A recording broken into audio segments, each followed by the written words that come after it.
Đó.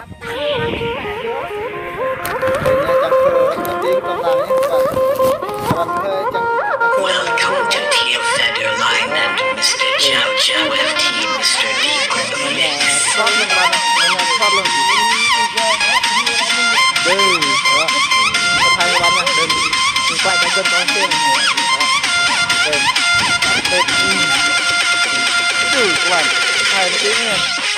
Remix by Melody, Mr. Theo.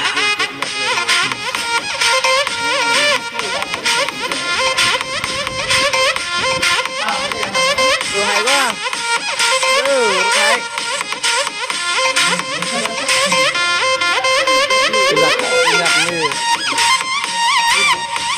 Ngon. Đứng yêu, Dân không bánh này quá. Yêu hay quá. Được. Thôi ạ, cứ sao? Đừng hay quá. Nó là cân.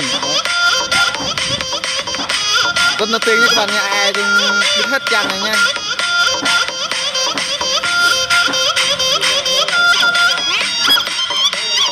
Được hay quá.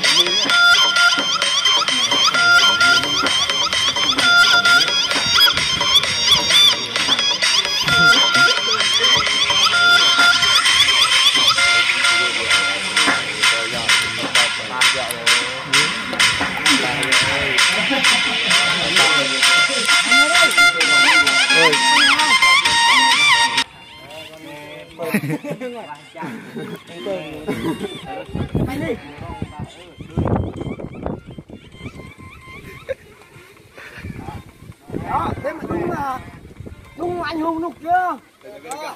Đây, xoay này này. Đang sao quay này. Mình đi mày. Mày có nghe tao không? Thế, bạn đang ở nhua. Sao? Pha chắc em cái ra đây. Sao? Lên đi. Đâu? Đủ hay quá. Ui, hay quá các bạn ơi.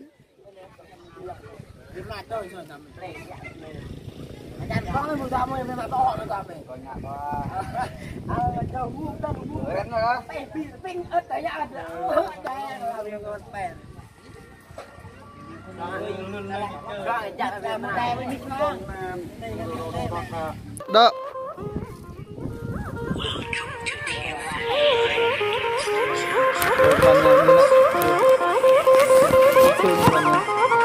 Welcome to Theo Federline and Mr. Chow Chow FT, Mr. D on the mix.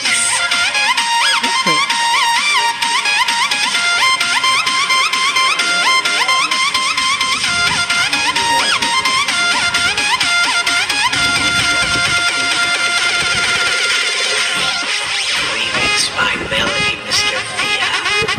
Hay quá, rất hay. Hay quá.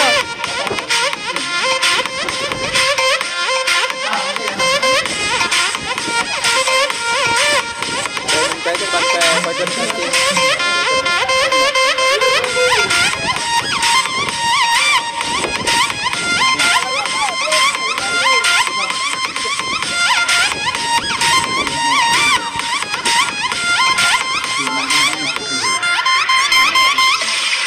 Welcome to TCD.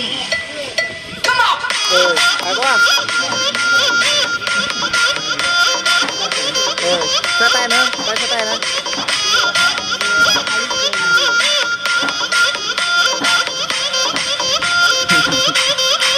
Đồ hay quá không?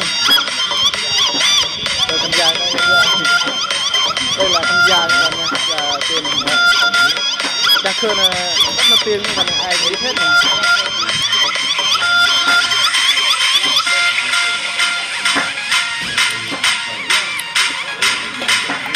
Đang đi đến ăn món này ha.